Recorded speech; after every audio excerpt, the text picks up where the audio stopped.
संतों से जो झूठ बच जाती उसी को सबकी पत्तों से उठा के इकट्ठा कर लेते थे, उसी शीत प्रसादी को पाया करते थे। गुरु के मन की करने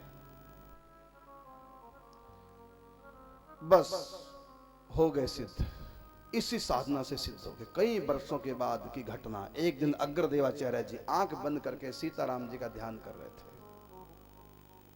ध्यान में अग्र अली का रूप धारण करके, एक सखी का नाम है, राम जी की सीता जी की एक सहचरी है अग्र सखी। अग्र सखी का रूप धारण करके चिंतन में मनी मन माला गूंद करके सीताराम जी को माल्य अर्पण करने ही वाले थे। अचानक सीताराम जी के दर्शन बंद हो गए, ध्यान विक्षिप्त हो गया, मन से हट गए भगवान। और मन के सामने क्या, एक समुद्र, उसमें जहाज डूब रहा है और उसमें एक सेठ चिल्ला रहा है, गुरुदेव रक्षा करो रक्षा करो। पहचान लिया, अरे ये तो हमारे ही शिष्य हैं।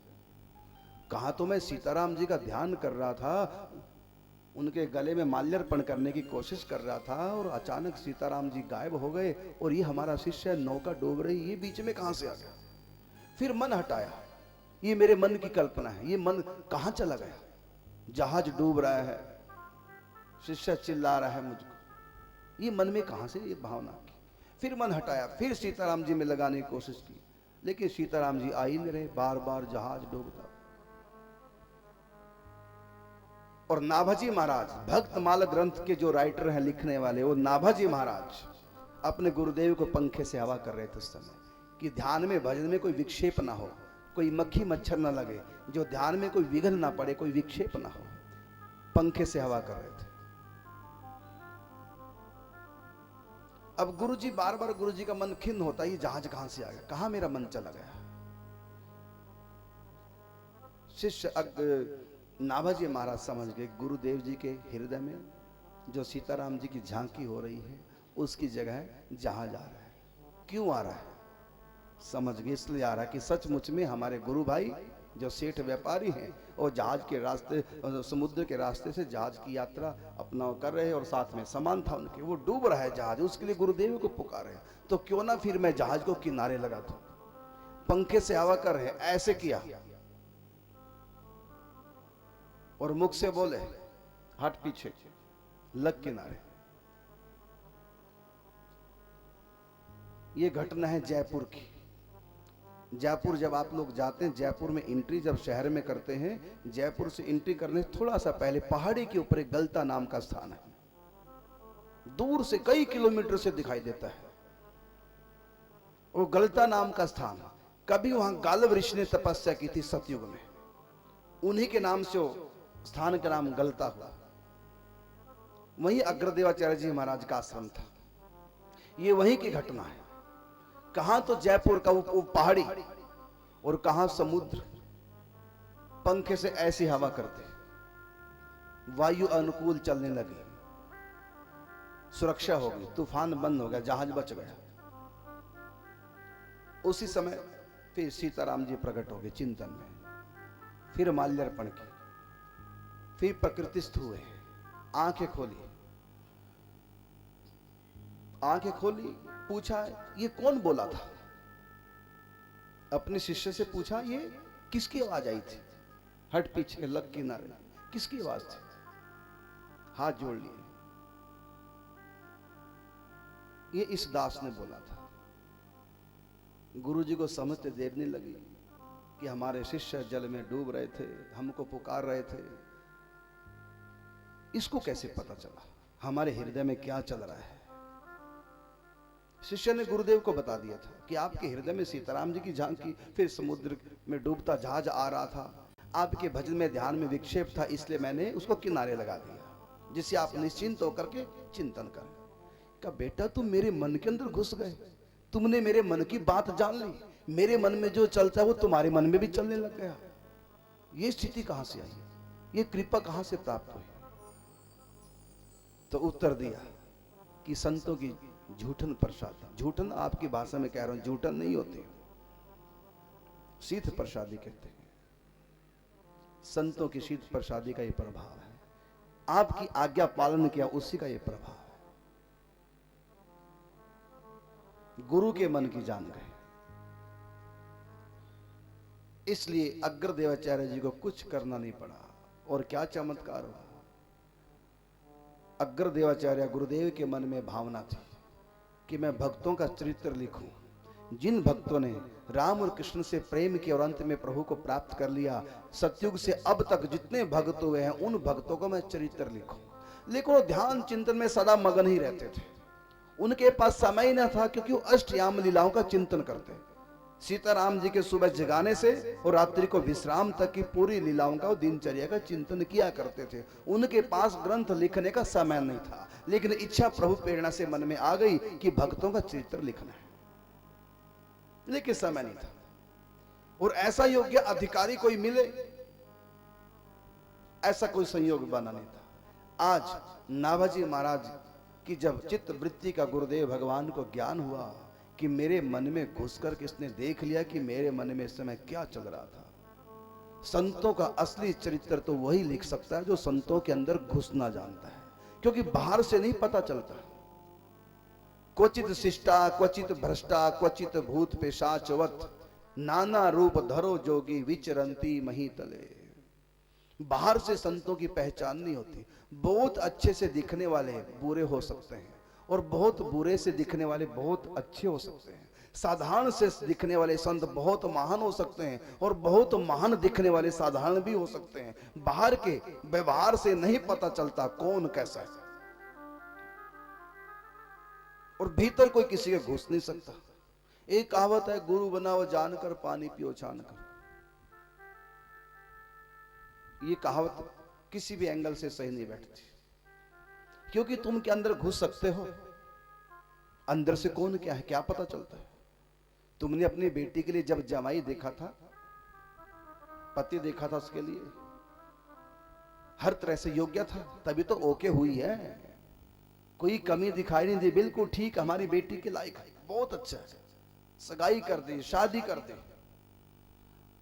चौथे दिन बेटी घर आ गई सारी शिकायतें लेकर के।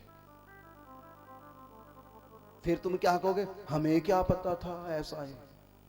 जब तुम एक साधारण इंसान को नहीं पहचान सके, बेटे के लिए कैसा नालायक बेटा तुमने दे दिया अनजान पने में। जब तुम उसको नहीं समझ सके, उसके अंदर नहीं घुस सके, तो संत के अंदर कैसे घुस पाएंगे। ऐसी अपने बेटे के लिए तुमने बेटी को देखा, बहू को देखा, हर तरह से योग्य देख करके हाँ कर दे और विवाह हो गया, और बाद में लगा पता। फिर कहते मुझको पहले पता होता हम तो तभी ना कर देते। जब तुम अपने बेटे के लिए सही बहू नहीं ढूंढ सके, पहचान सके, बेटी के लिए जब तुम योग्य लड़का नहीं ढूंढ सके, पता नहीं अंदर से कौन कैसा है, तो संत को कैसे पहचान जाओगे कौन कैसा है। इसलिए कहा कि संत को कोई पहचान नहीं सकता। पूर्ण हुए बिना पूर्ण संत की पूर्णतया पहचान हो ही नहीं सकती। स्वयं पूर्ण हो जाओ। अब देखो मेरे सामने क्या है, इस समय तुम लोगों को नहीं दिख रहा है, बोलो मेरे पास सामने क्या नहीं दिख रहा ना। क्यों नहीं दिख रहा, क्योंकि ऊंचे है, तुम लोगों की दृष्टि नीचे है, वहां तक नहीं जा रही। अब यहां क्या है वो कैसे पता चलेगा। तुम भी ऊंचे आओ और देखो फिर क्या है, फिर पता चलेगा गुलाब का फूल है। तो ऊंचे उठे बिना ऊंची चीज का ज्ञान कैसे होगा, नहीं पहचान पाओ। इसलिए कहा कि पूर्ण हुए बिना पूर्ण संत की पूर्णतया पहचान हो ही नहीं सकती। क्वचित शिष्टा क्वचित भ्रष्टा क्वचित भूत पेशाचवत, नाना रूप धरो योगी विचरंती महीतले। अनेक रूपों में संत होते, पता नहीं चलता। इसलिए इस फेर में तो पढ़ो मत कौन कैसा है, उनकी वाणी को पकड़ लो। जो वो कहते हैं, जो आज्ञा देते हैं, जो प्रवचन में सुनाते हैं, उसको जो का त्यों जिंदगी में उतार लो। संत के गुलाम ना बनो, संत की वाणी के गुलाम बनो। संत की वाणी को हृदय में बसाओ।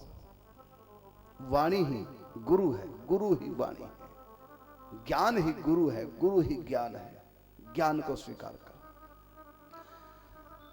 अब गुरु की आज्ञा का ज्यों का त्यों पालन किया, और देखो तो गुरु के अंदर घुस गया। भीतर भगवान है। संत मिले तो मैं मिल जाऊं, संत न मोते न। हनुमान जी को जानना क्या है, हनुमान जी के भीतर क्या कौन है ये कोई नहीं जान सका। जब हनुमान जी ने कृपा की, चीर के छाती बोले अपनी पवन पुत्र हनुमान, मेरे मन में बसे हैं राम, मेरे तन में बसे हैं। तो भीतर हनुमान जी के भगवान है। मई तेते सुचाप्य हम, गीता में भगवान ने कहा मैं उनमें हूं, वो मुझ में है। लेकिन परमात्मा जो साक्षात संतों के हृदय में विराजमान, तुम देखोगे कैसे? कहा कि संतों के मन में जो भगवान बसे, हृदय में जो भगवान बसे, तब पता चलेगा जब उनके हृदय की बात को मानो, जो उनके मुख से उनके अंदर की बात निकलती है उसको मानो, फिर तुम उनके भीतर घुस जाओगे। अग्रदेवाचार्य जी के हृदय में प्रवेश करके नाभा जी जान गए कि मेरे गुरुदेव के हृदय में भगवान, और मेरे गुरुदेव का जो भीतर का रूप है, ये तो बाहर से लगते हैं दाढ़ी वाले महात्मा, भीतर से तो साड़ी वाले हैं। ये तो सीताराम जी की अग्रवर्ती नाम की सखी है, पहचान नहीं। अब गुरुदेव ने कहा नाभा जी से कि बेटा मेरी एक इच्छा है, वो तुम ही पूर्ण कर सकते हो। क्या? कि सतयुग से अब तक जितने भी भगवान के दीवाने भक्त हुए हैं, प्रेमी भक्त हुए हैं, उनका चरित्र लिखो। नाभा जी ने कहा गुरुदेव आपकी आज्ञा है, मैं ना तो नहीं कर सकता, लेकिन मैं इस योग्य नहीं हूं। राम और कृष्ण का चरित्र कहो तो मैं लिख सकता हूं, लेकिन संतों का चरित्र नहीं लिख पाऊंगा। संतों की गति बड़ी गहन है, कोई समझ नहीं सकता। संतों के भाव बड़े बड़े विचित्र होते हैं, समझ से परे, ग्रंथों से परे। क्या कैसे? का गुरुदेव आपके मुख से सुना था हमने, एक संत प्रार्थना कर रहे थे प्रभु मुझको कभी ब्रज में नहीं बसाना, जिंदगी भर मैं ब्रज से बाहर रहूं, कभी मुझको ब्रज में ना बसाना। प्रार्थना करें रो रो के भगवान से। अगर कहीं आप मेरी प्रार्थना नहीं सुनोगे, मुझको ब्रज में बसा ही दोगे, फिर मेरी एक प्रार्थना, कम से कम मृत्यु तो मेरी ब्रज से बाहर हो, कम से कम मृत्यु तो मेरी ब्रज से बाहर हो, ब्रज में ना हो। और गुरुदेव आपने एक बार सुनाया था, एक भक्त पर भगवान से प्रार्थना कर रहे हैं, मुझको ब्रज का वास देना। अगर किसी वाण कारणवश आप ब्रज का वास नहीं दे रहे हैं तो कोई बात नहीं, रखो बाहर, लेकिन मृत्यु तो मेरी कम से कम ब्रज में देना। देखो दोनों भक्त एक दूसरे से उल्टा बोल रहे हैं। अब गुरुदेव बताओ मैं कैसे इनकी भावनाओं को समझ पाऊंगा? एक कहता ब्रज में बास दो, एक कहता बिल्कुल ना दो, एक कहता मैं ब्रज में मरूं, एक कहता बिल्कुल ना मरूं, ब्रज से बाहर मरूं। आप बताओ वो सही है कि वो सही है? का बेटा दोनों ही सही है। का कैसे? का उनके अंदर घुस के देखो, उनकी भावना में घुस के देखो कि ऐसा क्यों एक दूसरे से उल्टे हैं। जब भावना में घुसे तो पता चला, एक भगत जी कहते हैं कि ब्रज का वास दो। क्यों? क्योंकि मुझ में योग्यता नहीं कि मैं आपकी प्राप्ति कर लूं, लेकिन हमने धाम की महिमा सुनी है, जो धाम में वास करता है उसको प्रभु की प्राप्ति हो जाती है, या जो धाम में मर जाता है उसका भी जन्म मरण से छुटकारा हो जाता है। काहू के बल भजन है काहू के आचार, व्यास भरोसे कुंवरी के सोवत पांव पसार। कोई आचार व्यवहार पवित्र है इसलिए उद्धार कर लेता अपना, कोई भजन पूजा पाठ कर लेता है इसलिए अपना उद्धार कर लेता, लेकिन मुझसे तो ये सब होता नहीं। हाँ, ब्रज की महिमा सुन रखी है कि जो ब्रज में वास करते हैं, ब्रज में मरण पर्यंत रहते हैं, वहीं ब्रज में मृत्यु होती है तो उनको अवश्य अवश्य भगवान की प्राप्ति हो जाती है। अगर किसी कारण से प्राप्ति ना भी हो पाए, अगला जन्म उनका इंसान का होता है, वो भी ब्रज में ही होता है, फिर वह संतों का संग कर करके अंत में भक्ति के द्वारा भगवान को पा ही जाते हैं। इसलिए उन्होंने ये प्रार्थना की थी। गुरुदेव जिसने ये प्रार्थना की थी कि मैं ब्रज में वास बिल्कुल न करूं, ब्रज से बाहर ही रहूं, अगर आप मेरे ऊपर कृपा नहीं करते, ब्रज में बसा ही लेते हैं, तो कम से कम इतनी कृपा तो कर देना कि मृत्यु मेरी ब्रज से बाहर हो। ये गुरुदेव ये तो बिल्कुल उल्टा बोल रहा है। इसका अर्थ क्या? कि बेटा इसके हृदय में घुस के देखो, इसके हृदय में भावना है कि ब्रज भूमि इतनी पवित्र है, ब्रज 84 कोस की भूमि अलौकिक जान, और कृपा करे जो लाडली हो तब ही पहचान। ये 84 कोस की जो भूमि है साधारण नहीं, परम पवित्र है। अब इतनी पवित्र ब्रज रजको में अगर इसमें वास करूंगा, यही मलमूत्र त्यागूंगा, यही थूकूंगा मैं, यही मेरे शरीर की गंदी मैल जाएगी, कहां तो ब्रजभूमि इतनी पवित्र, कहां मेरा ये हाड़ मांस का पुतला, मल मूत्र का थैला। ये गंदा शरीर ब्रज में जाएगा तो ब्रज में गंदगी फैलाएगा, कितना बड़ा मुझ से अपराध हो जाएगा। अगर फिर भी आप ब्रज में बास देते हैं, कम से कम ये ब्रज से बाहर ही मरे, संस्कार बाहर ही हो। कम से कम मृत्यु के समय तो एक हम अच्छा काम कर जाऊं, जो ये गंदगी ब्रज में ना छूटे, ये गंदगी ब्रज से बाहर रहे। देखो, दोनों की बातें एक दूसरे से विपरीत हैं, लेकिन दोनों के मन में ब्रज के प्रति पूर्ण निष्ठा भरी पड़ी है। दोनों के अंदर ब्रज की पूर्ण महिमा है। बेटा, इसलिए संत का सही चरित्र वही लिख सकता है जो संत के भावनाओं को समझता है। बाहर से तो संत उल्टे पुल्टे दिखाई दे सकते हैं, लेकिन भीतर उनके इसके पीछे भाव क्या है, रहस्य क्या है, इसको उनके भीतर घुसे बिना भला कौन जान सकता है। और बेटा, तुम जान जाओगे। क्यों? जब तुम मेरे हृदय में घुस गए हो, जब तुम मेरे मन की जान गए हो, तो तुम हर संत के मन की जान जाओगे। और बेटा सुनो, जो इस समय संत हैं वही नहीं, जो संत हुए थे, शरीर छोड़ चुके हैं, उन संतों का भी तुम चरित्र लिखो। क्या गुरुदेव, उनका चरित्र कैसे लिखूंगा? तो अग्रदेवाचार्य जी ने कहा नाभा जी से कि बेटा, तुम जिस संत को याद करोगे, चाहे वो लाखों साल पहले के हों, जिस भी संत को तुम याद करोगे, वो संत तुम्हारे पास प्रकट हो जाएगा और स्वयं अपना चरित्र सुनाएगा, और फिर तुम उसको लिख लेना। तब नाभा जी ने गुरु आज्ञा सिरोधार्य करके एकांत में बैठ करके अब एक एक करके संतों का आह्वान किया। जिस भी संत की याद करते हो, संत उनके पास प्रकट हो जाते, क्योंकि संत कभी मरते नहीं। इसलिए कहते हैं संत चोला छोड़ के, चोला छोड़ते हैं, मरते नहीं। जिस भी संत का चिंतन करते वो संत उनके पास प्रकट हो जाते, आ जाते हैं और अपना जीवन चरित्र पूरा बताते हैं। उसी को सूक्ष्म रूप से, सूत्र रूप से लिख लिया करते थे। इस प्रकार नाभा जी ने समस्त भक्तों का चरित्र लिखा। एक आपके बूढ़िया गांव में बहुत ऊंचे संत हुए हैं, शोभूराम देवाचार्य जी महाराज। ये हरिव्यास जी महाराज के शिष्य थे, जिस परंपरा से हम लोग हैं, जिस गुरु परंपरा से। अब देखो, यही रहा करते थे बूढ़िया में, और जयपुर में ग्रंथ लिखा गया।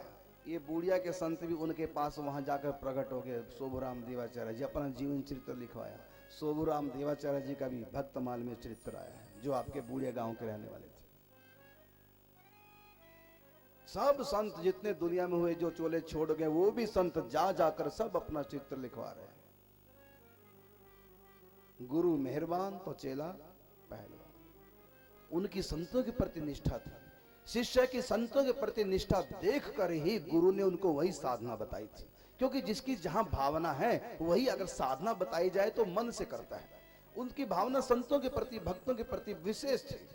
संगत की सेवा करना विशेष भावना थी, तो गुरु ने उनकी भावना देखकर ही उनको यही सेवा सौंपी थी। तुम तो संतों की, भक्तों की सेवा करो, उन्हीं का शीत प्रसादी पाओ, इतने से तुम्हारा उद्धार हो जाएगा। और वही हुआ।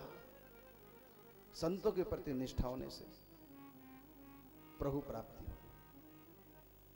कोई भजन पूजा पाठ नाभा जी ने नहीं किया, केवल गुरु की आज्ञा से, गुरु को प्रसन्न करने के लिए संतों की, भक्तों की सेवा की, अंत में रिझा करके प्रभु प्राप्ति कर ली। ऐसे नाभा जी ने ये भक्तमाल सुग्रंथ लिखा है, जिसकी आप कल भी चर्चा सुन रहे थे।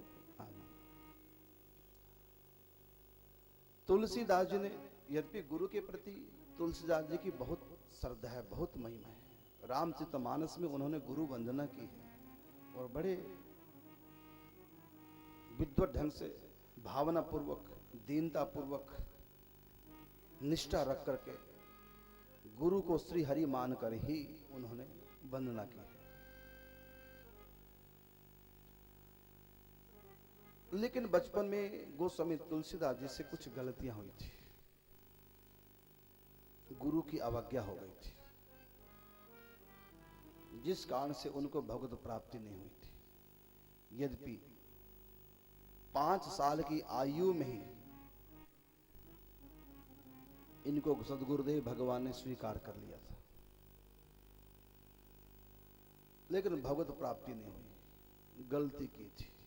उसी गलती का ये परिणाम हुआ, गुरुदेव की अवज्ञा का ये परिणाम हुआ कि संसार में फंस गए, माया में फंस गए, विकारों में फंस गए, संसार में आसक्त हो गए, भजन बंदगी छूट गई, केवल प्रवक्ता बन के ही रह गए, साधना में आगे बढ़े नहीं, पत्नी में आसक्त हो गए। फिर जब पत्नी की तरफ से फटकार लगी तब उनको अपने गुरु की बात याद आई कि मैंने जो गुरु अवज्ञा की थी उसी का ये परिणाम होगा, अब मैं गुरु की अवज्ञा कभी नहीं करूंगा। तब साधना की, नाम जप की, और नाम जप के प्रभाव से उन्होंने भगवान को प्राप्त कर लिया 53 साल की आयु में। 5 साल की आयु में गुरु की प्राप्ति हुई थी, और गुरु भी कोई साधारण नहीं थे। नर हरिदास जी महाराज, स्वयं भगवान शिव ने दर्शन दिए थे नर हरिदास जी को चित्रकूट में, और दर्शन दे करके कहा था, तुम तुलसीदास जी को, जो इस समय राम बोला नाम से राजापुर ग्राम में रहता एक बालक, उसको राम मंत्र की दीक्षा। स्वयं भगवान शिव के आदेश से नर हरिदास जी महाराज अपनाते हैं तुलसीदास जी को, दीक्षा देते हैं। 5 साल की आयु में भगवत प्राप्ति महापुरुष श्री नर हरिदास जी महाराज का सानिध्य प्राप्त हुआ, लेकिन भगवत प्राप्ति नहीं हुई, उल्टा माया में फंसते चले गए, फंसते चले गए, फंसते चले गए। सिद्ध गुरु के प्राप्त होकर भी माया में फंस गए। क्यों? गुरु की आज्ञा पालन नहीं की, इतने मात्र से भगवान उठ गए। तब उनको एहसास हुआ कि मैं गलती कर रहा हूं, तब अपनी गलती को सुधारा, लेकिन गलती सुधारने में 50 साल लग गए। गलती व्यक्ति को रुलाती है। फिर 53 वर्ष की आयु में भगवत कृपा प्राप्त हुई, साक्षात भगवान श्री राम के दर्शन में।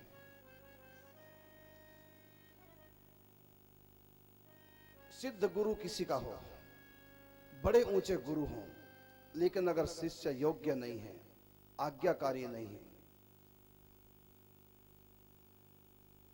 तो सिद्ध संत के प्राप्त होने के बाद भी उसकी साधना में कोई तरक्की नहीं होगी, उल्टा माया में फंसता चला जाएगा। ऐसे कितने उदाहरण हैं, और भक्तमाला में ऐसे भी कितने उदाहरण हैं कि गुरुजी साधारण से थे, भगवत प्राप्ति नहीं थे, विशेष ज्ञान भी नहीं था, बस गुरु के प्रति श्रद्धा निष्ठा रखी, उनकी आज्ञा का पालन किया और भगवत प्राप्ति हो गई। इसलिए कहा,